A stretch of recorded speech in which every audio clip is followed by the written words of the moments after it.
Hi అండి. మొన్న long వీడియోలో దానిమ్మ పళ్ళు చూపిస్తానన్నాను కదా, చెట్టు నిండా ఫుల్లుగా కాసాయి. ఇవి అచ్చం మనం కొనుక్కున్న పళ్ళులాగే ఉంటాయి. బాగా పెద్ద సైజు కూడా కాస్తాయి. దానిమ్మ చెట్టు పూతతోటి పిందెతోటి కలకలలాడిపోతుంది.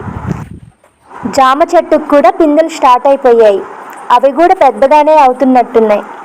నేను ఆన్లైన్లో తెచ్చి వేశానండి.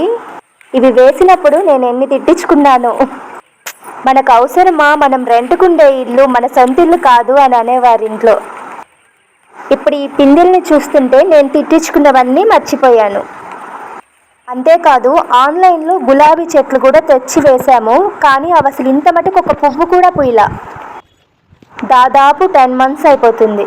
ఇదిగోండి, మామిడి చెట్లకు మాత్రం ఇలా ఫుల్లుగా కనిపించే కొమ్మలకి నిండుగా పిందెలు వచ్చేసాయి.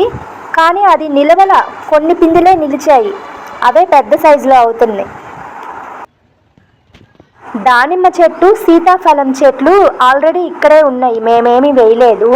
మేమేసింది ఈ చిన్న చిన్న చెట్లే. ఈ సీతాఫలాలు చూడండి, సీజన్లో కాయలేదు, అన్సీజన్లో చెట్టు నిండా ఉన్నాయి. ఇదిగో, ఇదే నేను చెప్పిన గులాబీ చెట్టు. ఏమేస్తే పూలు పూస్తాయో మీకు తెలిస్తే కామెంట్ చేయండి.